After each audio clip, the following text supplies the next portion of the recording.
नमस्कार. शहरी महिला बचत गटासाठी आज आपण अनेक व्यवसाय संधी पाहत असतो. पण महिला बचत गट म्हटलं, स्वयंरोजगार गट म्हटलं, की आपण एका विशिष्ट पठडीमध्ये पाहतो. लोणचं, पापड याच्या पलीकडे आपण जाण्याचा प्रयत्न करत नाही. आजचा जो काही व्हिडिओ आहे, आपण त्याला बिझनेस अँगलने पाहतो. एक व्यवसाय संधी म्हणून पाहणार आहोत, की मला महिला बचत गट कशा पद्धतीनं वेगवेगळ्या व्यवसायामध्ये जाऊ शकतो. आपला आजचा जो काही संदर्भ आहे, आपला आजचा जो काही कंटेक्स्ट आहे, शहरी विभागातील महिला बचत संदर्भात आहे. आता एखादी स्टोरी आपण ज्यावेळेस म्हणतो, की व्यवसाय संधी करत असताना व्यवसाय कुठल्या कुठल्या क्षेत्रामध्ये मला पाहता येईल, ते मला शोधत असताना सर्वात प्रथम ज्या बेसिक कारणासाठी महिला बचत गट स्थापन झालेला आहे, की मला आर्थिक स्वावलंबन पाहिजे. आज केवळ आर्थिक स्वावलंबन असून मला चालणार नाहीये. आर्थिक स्वावलंबनाबरोबर मला आर्थिक सुबत्ता येणंही गरजेचं आहे.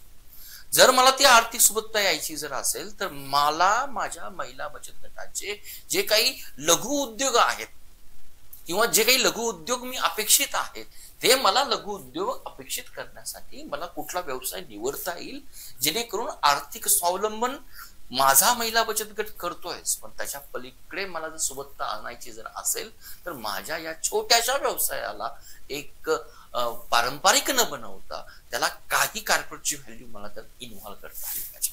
आजचा व्हिडिओ आपल्याला तोच संदर्भ देणार आहे, कुठले व्यवसाय सुरू करू शकतो. त्यातले काही बेसिक व्यवसाय आपण या ठिकाणी मांडणार आहोत. पहिला व्यवसाय या ठिकाणी मी मेन्शन केलेला आहे, तो आहे बेकरी आणि बेकरी अलाइड प्रोडक्ट.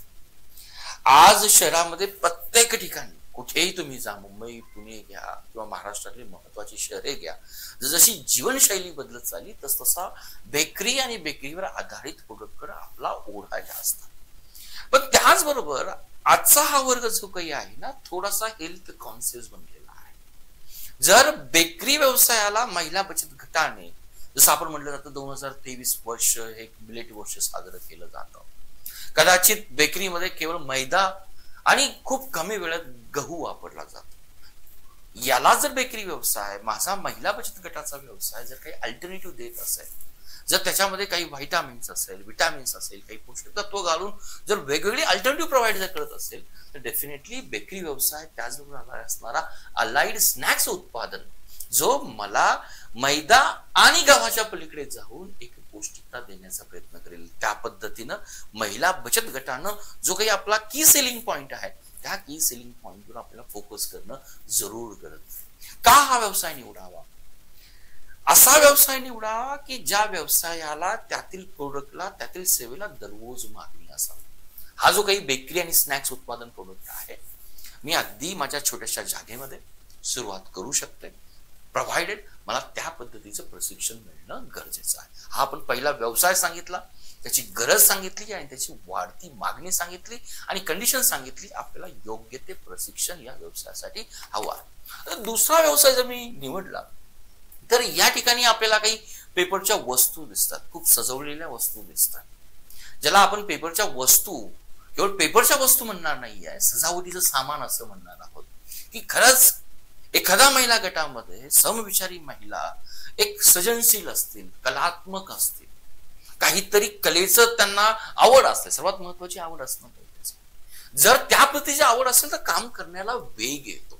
जे काही आपण हस्तकला आणि हस्तनिर्मित वस्तू म्हणतो, त्यामध्ये पिशव्यांच्या बरोबर दागिने असू शकतात, पिशव्यांच्या बरोबर एखाद्या गोष्टी अशा असू शकतात की ज्या स्थानिक बाजारपेठेमध्ये, आणि त्याचबरोबर आज अमेझॉनचं प्लॅटफॉर्मचं आहे, आज फ्लिपकार्टचं प्लॅटफॉर्म आहे, आणि जर यांचं ब्रँडिंग आपण एक विशिष्ट मेड इन पर्टिक्युलर सिटीचं नाव जर घेतलं असेल, आपला जर ब्रँड त्या ताकदीचा जर असेल की या ब्रँड खाली आम्ही या वस्तू आमच्या सर्जनशीलतेला वाव देऊन बनवलेल्या आहेत, तर डेफिनेटली आपल्याला हा व्यवसाय स्थानिक बाजारपेठेबरोबर ऑनलाईन देऊ शकतो. हा व्यवसाय का करावा? हा तुमची स्थानिक बाजारपेठ त्याचबरोबर ऑनलाईन, हा जो काही कन्सेप्ट आहे, ऑनलाईन या तुमच्या प्रोडक्टला, सर्व्हिसेसला अधिक मागणी असेल, म्हणून हा दुसरा आपण व्यवसाय निवडू शकतो. थर्ड व्यवसाय जर पाहिला, आज शहरं म्हटली, पुणे मुंबई जर सारखे शहर आली तर कामगार वर्ग सर्वात जास्त, ज्याला कामगार वर्गापेक्षा आपण असं म्हणूया की एक ऑफिशियल स्टाफ सर्वात जास्त, मे बी सरकारी स्टाफ असेल, गव्हर्नमेंटचा स्टाफ असेल, IT कंपनीज असेल, त्याचबरोबर वेगवेगळ्या क्षेत्रातील असेल, जसं मी सांगितलं की ऑफिसमध्ये काम करणारा वर्ग असेल, विद्यार्थी वर्ग सर्वात जास्त.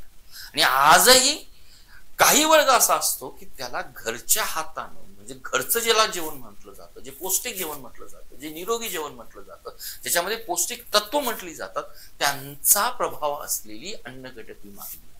त्यामुळं जर या व्यवसायाला, जो काही आपण टिफिन आणि केटरिंगचा व्यवसाय असं म्हटलं जातं, की जर लक्षित ग्राहक माझ्या आजूबाजूच्या परिसरामध्ये राहत असेल आणि त्या ग्राहकाला घरच्या जेवणाचं महत्व, जर माझी सर्व्हिसेस ज्या ठिकाणी स्वच्छता आली, स्वच्छतेचं आम्ही कशा पद्धतीने काम करतो, जर ब्रँडिंग आपल्याला करता आलं, तर डेफिनेटली केटरिंग किंवा टिफिन व्यवसाय हा एक आपला थर्ड नवीन व्यवसाय म्हणून आपण महिला बचत गटाद्वारे निश्चितच एक त्याकडे आपण एका योग्य आशेने पाहू शकतो. सेकंड, जे सिलाई मशीन मी तुम्हाला दाखवलं असेल, मला पूर्णपणे कल्पना आहे की आपण बॉलिवूडचा एक सिलाई चित्रपट आला होता आणि ह्या सिलाई चित्रपटामध्ये अगदी मौजी आणि यांनी ज्या पद्धतीने आपलं काम केलेलं आहे त्या पद्धतीनं ब्रँडिंग केलेलं आहे. अगदी सुई आणि धागा हे ब्रँड देऊन त्या पुढे आलेल्या आहेत. काही महिला असं वाटतं की मला असा व्यवसाय निवडायचा की मला घरचं काम करता करता त्याचबरोबर मला जास्तीत जास्त वेळ माझ्या कुटुंबाकडे देता आला पाहिजे. मग कुठला व्यवसाय असेल, जे सिलाई मशीन हा एक सुई आणि धागा हा ब्रँड घेऊन येऊ शकतो, तीच गोष्ट आहे की ज्या क्लासमध्ये आज शहरी क्लासमध्ये एक फॅशन मे बी ड्रेसच्या संदर्भात असेल आज वाढत चाललेली आहे. आणि जर ही फॅशन वाढत जर चालत असेल, त्यांची गरज मला पूर्ण करण्यासाठी मला एक ड्रेस सिलाई करणं, कस्टमाइज करणं, ग्राहकांची गरज समजून घेणं आणि त्या पद्धतीने आपण करावं लागेल. पण हा व्यवसाय करण्यासाठी आपल्याला जे काही कौशल्य लागेल, जे काही प्रशिक्षण लागेल, ते जर अतिशय चांगल्या संस्थेकडून किंवा योग्य संस्थेकडून जर घेतलं तर हा एक one of the fashion designing आणि सिलाई मशीन हा एक आपण व्यवसाय महिला बचत गटासाठी एक इनोव्हेटिव्ह म्हणून पाहू शकतो.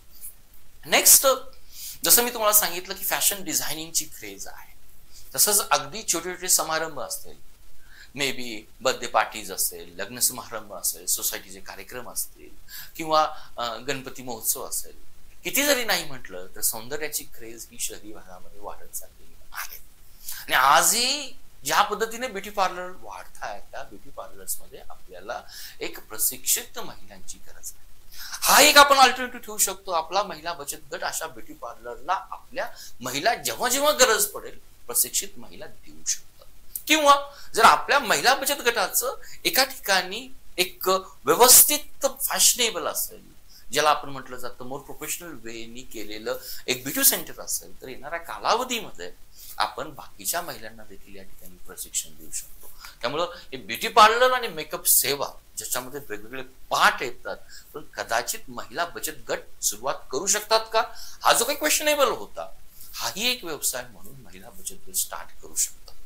मी या व्हिडिओमध्ये तेच व्यवसाय देण्याचा प्रयत्न करतो, त्याच व्यवसायाची आपल्याला यशस्वी संकल्पना देण्याचा प्रयत्न करतो, ज्या ट्रॅडिशनल महिला बचत गट आतापर्यंत करतात, नवीन करत नाही. तर नवीन जर करत नसेल तर ही एक मी म्हणेल की सामूहिक प्रशिक्षण विषय म्हणून आपण या मेकअप त्याचबरोबर आपण ब्युटी पार्लरचा देखील विचार करू शकतो. आता या ठिकाणी हे पिक्चर्स पाहिल्यानंतर आपल्याला कळतं की महिला बचत गट या ट्युशन क्लासेस स्टार्ट करू शकतात. या ठिकाणी ऑनलाईन शिक्षण किंवा ट्युशन क्लासेस हा केवळ शिकवण्याचा भाग नाहीये. जर तुम्हाला छानपैकी पुरणपोळ्या येत असेल, छानपैकी कुड्या येत असेल, छानपैकी मांडे बनवता येत असेल, किंवा जसं मी सांगितलं एखादी कलात्मक वस्तू बनवता येत असेल, एखादे आकर्षक दागिने बनवता येत असेल, ही एक तुमची कला आहे.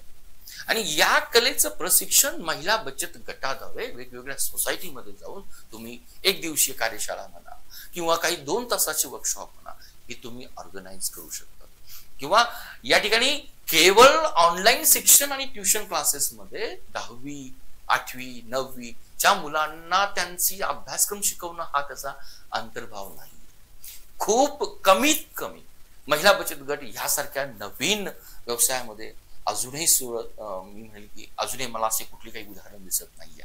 पण येणाऱ्या कालावधीमध्ये जी काही आपण एक विस्तार पाहतोय की आपल्याला कुठे कुठे जाता येऊ शकते, त्या ठिकाणी तुमच्या कलेला जर एक प्लॅटफॉर्म जर हवा असेल तर एक समूहाच्या माध्यमातून एक ऑनलाईन शिक्षण किंवा ट्युशन क्लासेसचा वापर करून तुम्ही सेवा देऊ शकतात, सोसायटीमध्ये देऊ शकतात किंवा वर्कशॉप ऑर्गनाईज करूनही ही सेवा देऊ शकतात. नंतर प्रश्न येतो, आजही कुठेही कुठल्याही मॉलला तुम्ही शहरामध्ये जा, आज आपला माल घेतल्यानंतर, वस्तू घेतल्यानंतर जर आपण पिशवीची मागणी केली तर पिशवीसाठी आपल्याला काही अमाऊंट पे करावी लागते. 5 रुपये असेल, 10 रुपये असेल. का अमाऊंट पे करावी लागते? कारण ती जी काही पिशवी बनवलेली असते ती पर्यावरणपूरक आहे. म्हणजे आज पर्यावरणाबद्दल एक जी काही संवेदनशीलता तयार झालेली आहे, त्या संवेदनशीलतेमुळे प्रत्येकाच्या आयुष्यामध्ये, शहरी लोकांच्या आयुष्यामध्ये मला पर्यावरणपूरक वस्तू वापरता आल्या पाहिजे. मग जर महिला बचत गटांनी अशा काही पेपर बॅग असेल किंवा पर्यावरणपूरक उत्पादन असेल, वेगवेगळे उत्पादन असू शकतील ज्यामध्ये केवळ पेपर बॅग्स येऊ शकत नाही, की ज्या गोष्टी आपण वापरतो, मे बी चहाचे कप असतील किंवा आपण आज डिशेस म्हटलं जातं, there are number of products. म्हणजे वस्तू तयार करणं, आपल्याला या व्यवसायाला मागणी काय? आज प्लास्टिक बंदी. प्रत्येक जण व्यक्ती, आपण एक पर्यावरणशील संवेदनशील व्यक्ती आहोत, ही जी आपली सामाजिक जबाबदारी आहे, सामाजिक जाणीवेप्रती प्रत्येक जण काही अंशी मी नक्कीच म्हणजे बांधील असतो. जर महिला बचत गटाद्वारे यासारख्या पर्यावरणपूरक गोष्टींची आपण योग्य पद्धतीने मार्केटिंग करू शकलो, योग्य पद्धतीने विपणन करू शकलो, तर हा एक नवीन व्यवसाय आपण डेफिनेटली एक नवीन व्यवसाय कल्पना म्हणून याकडे पाहू शकतो. नंतर प्रश्न पडतो की आज कुठल्याही फेस्टिवल्स मध्ये आपण घराला आपण डेकोरेशन करण्याचं काम करतो, त्याला होम डेकोर असं म्हटलं जातं. कदाचित होम डेकोर करत असताना छोट्या छोट्या स्वरूपाचे फर्निचर असतील किंवा छोट्या छोट्या स्वरूपाचे आपण साहित्य असतील, फ्लॉवर असतील, कृत्रिम फुलं असतील, त्यांची व्यवस्थित अरेंजमेंट असेल, डेफिनेटली यासाठी आपलं प्रशिक्षण लागेल. हाही आपला होम डेकोर आणि फ्लॉवर अरेंजमेंट, ह्या वस्तू कच्चा माल घेऊन त्याचं प्रशिक्षण घेऊन त्या व्यवस्थित ऑर्गनाईज करणं, त्यांना डेकोरेटिव्ह वेने प्रेझेंट करणं, हा होम डेकोर आणि फ्लॉवर अरेंजमेंटचा एक नवीन व्यवसाय म्हणून आपण पाहू शकतो. नंतर प्रश्न पडतो की या पलीकडे आपण काही करू शकतो का? जे ट्रॅडिशनल महिला बचत गट करतायत केवळ शहरी भागासाठी, आज मला हार्डली एखादं उदाहरण दिसतंय की महिला बचत गट एकत्र आल्या तर यशस्वीपणे किराणा दुकान चालू शकत आहे. किराणा माल, किराणाच्या वस्तू ही प्रत्येकाची गरज आहे. हाही एक आपण व्यवसाय पाहू शकतो. जसं आपण केटरिंगचं पाहिलं, टिफिन सेवा पाहिलं, कदाचित केटरिंग आणि टिफिन सेवा जर व्यवस्थित प्रमाणावर अनेक ग्राहक जर मिळाले तर त्याच व्यवसायाला आपण एका चांगल्या हॉटेलमध्ये कन्व्हर्ट करू शकतो.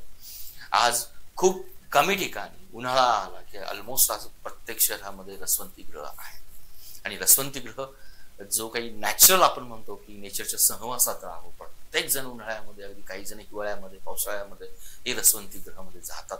परंतु आपल्या खूप असे दिसतात की जे महिला बचत गटाद्वारे किंवा एखाद्या स्वयंरोजगार सहायता गटाद्वारे हे रसवंती ग्रह चालवलेले आहेत. लॉन्ड्री व्यवसाय गरज आहे, लोकांची मागणी वाढते, ज्या ठिकाणी मागणी आहे लोकांना तो व्यवसाय दिला तर डेफिनेटली आपल्याला त्यातून आर्थिक स्वावलंबन हा जो काही उद्देश आहे, आर्थिक सुबत्ता हा उद्देश आहे, तो या ठिकाणी होऊ शकतो. आजही वृद्ध व्यक्ती असतील, लहान मुलं असतील, प्रेग्नेंट महिला असतील, त्यांची शुश्रूषा करणं, त्यांची सर्व्हिसेस करणं ही एक आपली बचत गटाची एक मोठी संकल्पना होऊ शकते. पालनाघर अजूनही त्याला ज्या पद्धतीने प्रोफेशनलिझम हवा आहे तो पद्धतीने प्रोफेशनलिझम येत नाही.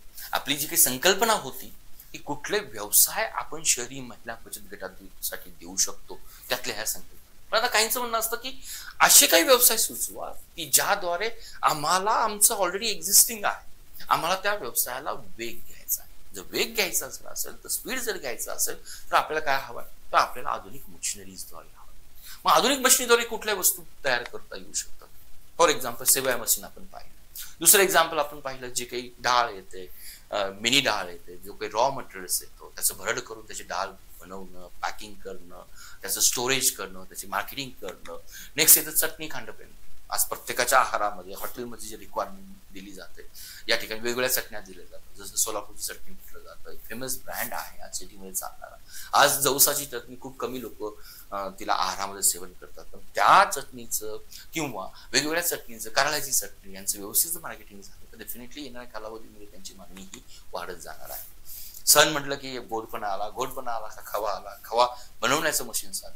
मे बी आजच्या कालावधीमध्ये आपण जो काही व्यवसाय म्हणून पाहिला जातो, आज दूध ही एक रिक्वायरमेंट आहे. दूध बेस्ट असेल, मिल्क बेस्ड प्रोडक्ट जर असेल, ती देणारी सेवा करणारी महिला बचत गट असेल, तर डेफिनेटली हा एक व्यवसाय म्हणून आपण पाहू शकतो. पापड जे लिज्जत पापडाची आपण कहाणी सांगितली जाते, एक सक्सेसफुल उद्योग म्हणून पाहिला जातो. आज त्याला जर मशिनाच्या द्वारे जर मी करू शकलो तर हा एक व्यवसाय होऊ शकतो. थोडक्यात आजच्या या व्हिडिओजमध्ये आपण असे काही व्यवसाय पाहिले, अशा काही व्यवसायांची मी तुम्हाला म्हणेल की टीप दिलेली आहे की जे व्यवसाय पारंपरिक महिला बचत गटाद्वारे केले जात नाहीत किंवा येणाऱ्या कालावधीमध्ये आपल्याला जर आर्थिक सबलीकरणाबरोबर जर आर्थिक जर सुबत्ता हवी असेल तर मला काहीतरी वेगळ्या व्यवसायाची निवड करावी लागेल. आणि वेगळा व्यवसाय कुठला, तर ही वेगवेगळी व्यवसाय आहे.